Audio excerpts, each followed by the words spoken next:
فعلا في حد ممكن يموت من الخوف؟ طب هو في حد ممكن يجيله جلطة قلبية عشان بس زعل واتخانق خناقة كده؟ طب هو في حد فجأة يروح يكتشف إن عنده كانسر نتيجة ضغوطات اتعرض ليها؟ طب وهي في بنت صغيرة ممكن يجيلها سكر وضغط عشان حزن طويل ابتدى ياكل في جسمها؟ صلوا على الرسول عليه الصلاة والسلام. الإجابة آه. أيوة يا جماعة، الزعل بيموت. أيوة الحزن الشديد بيموت. وصدقوا اللي بيقول لكم أنا ممكن أخاف أو الخوف يموتني. أيوة أنا بموت من الخوف. أيوة في حد ممكن يموت من الخوف.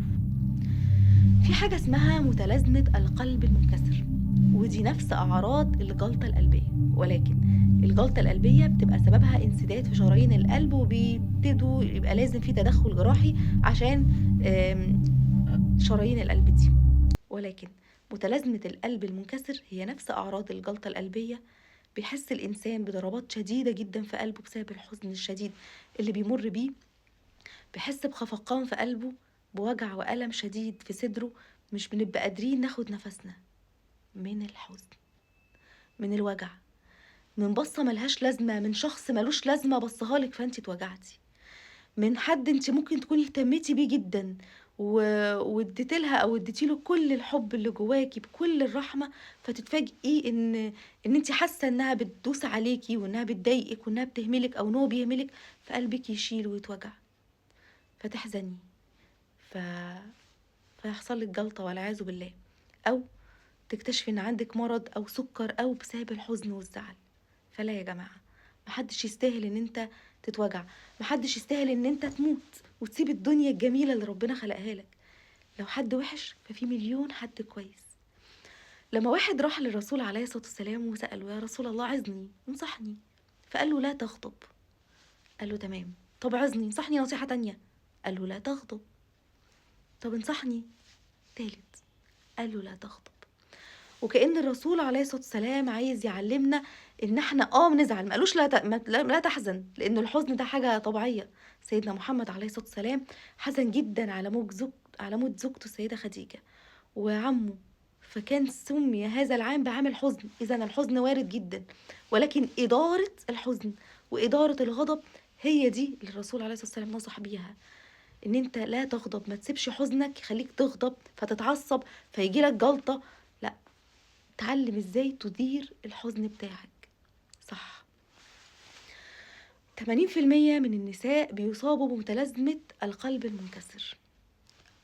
في 20% في الرجال، ولكن إذا أصيب به الرجال بيبقى أشد خطورة من النساء. يمكن لأن احنا بنعبر عن زعلنا، بنعيط، بنزعق، بنعبر عن الزعل بتاعنا. يمكن لأن هما مش بيعبروا عن الزعل بتاعهم بطريقة صحية، فبيصابوا أخطر من النساء. ولكن أكتر النساء 80% بيصابوا بمتلازمة القلب المنكسر. الموت والفراق بيوجع القلب، القهرة والإهمال الشديد، خصوصا لو حد انتي اهتميتي بيه جدا، بيوجع القلب.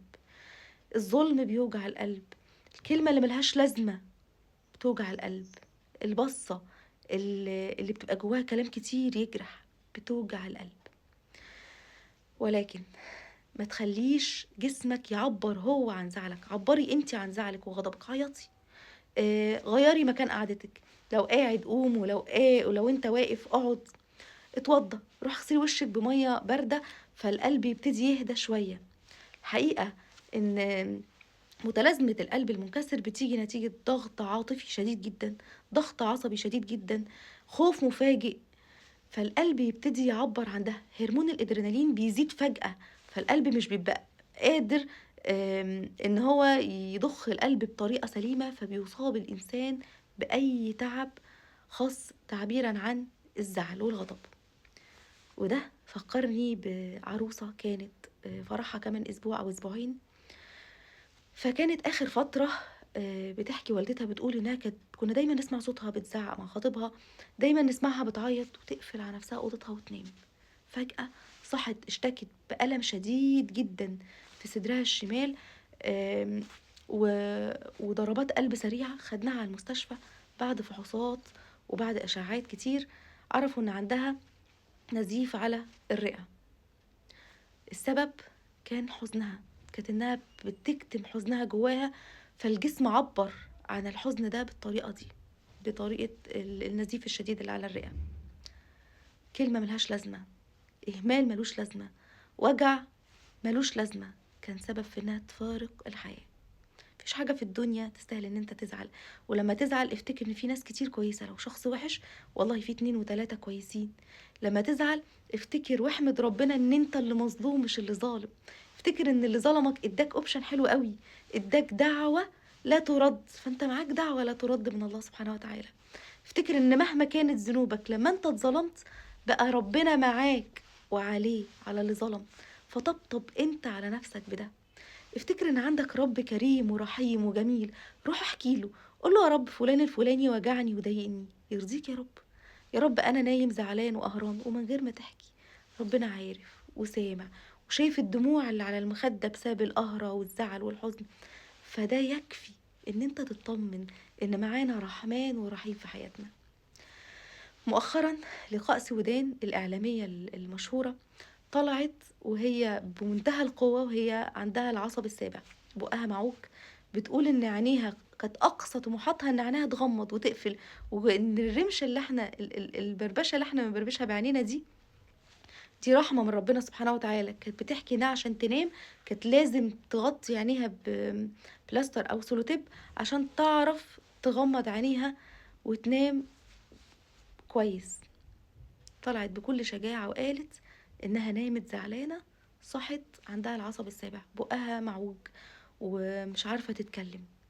فيا جماعة الحزن بيموت، الحزن بيجيب العصب السابع وبيجيب السكر وبيجيب سرطان وبيجيب القلب وبيجيب جلطة، وكتير جدًا ممكن أحكي لكم قصصهم إن هم من كتر الزعل جالهم أمراض كتير جدًا وحشة، والعياذ بالله من كتر الزعل قرر إن هو يبقى مدمن، من كتر الزعل حصل كذا وكذا وكذا.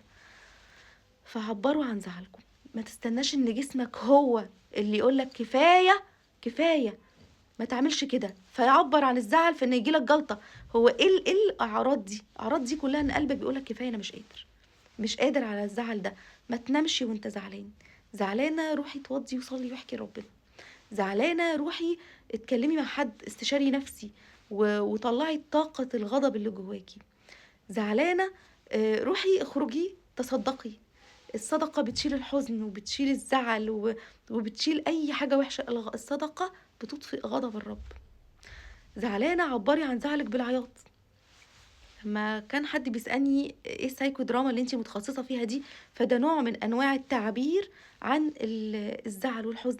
بناخد القصة اللي هو حكاها لي، المريض حكاها لي، فبيعبّر عنها بتمثيلية، فبيخرّج طاقة الزعل اللي عنده. في آخر مسلسل كنت باتفرّج عليه، كانت البنت اللي مصابة باكتئاب نتيجة ضغط اتعرّضت له أو أذى اتعرّضت له، كانت باباها دخل لقاها برسمة صورة بيت والأم ماشية و والأب ماسك في أولاده، فهي عبّرت عن زعلها بالرسم. عبّر عن زعلك كما تشاء، ولكن ما تسيبش الغضب ياكل في جسمك. دكتور مجدي يعقوب كان بيقول إن أمراض القلب بتيجي من الزعل، 90% منها بييجي من الزعل. بيقول إن إحنا لمّا ننام زعلانين شرايين القلب بتتقطّع. مين في الدنيا يستاهل شرايين قلبِك تتقطّع؟ قلبِك أمانة ربنا ادّاها لِك، وظيفتِك تفرّحيه بنجاحِك، بتحقيق طموحِك. الدنيا فيها حاجات كتير حلوة، ما تبُصّش لمّا تزعل نُص الكوباية اللي باقي، بُص إن ممكن ربنا يرزقك بصاحب أحسن من اللي ظلمك ووجعك، ب ب بحياة أفضل من اللي أنتِ كنتِ عايزاها.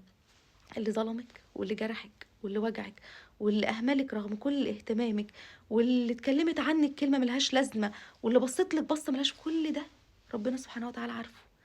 فما تخلّيش جسمِك ياكل والزعل ياكل في جسمِك فيعبّر عنه بشكل مش صح. الضغوط النفسية بتموّت. الخوف الفجأة بيموّت. في حاجة اسمها رهاب، الرهاب ده خوف شديد من حاجة، من الدم، من الصوت العالي، فبيبتدي القلب هرمون الأدرينالين يزيد فيه، فميبقاش عارف يضخ الدم بشكل صح. خاف على نفسك وخاف على جسمك واستعين بالله سبحانه وتعالى. الخوف بيموّت، وما فيش حاجة تستاهل إن إحنا نزعل أو نخاف. أدام عليكم الله الفرحة والسعادة. دمتم بخير.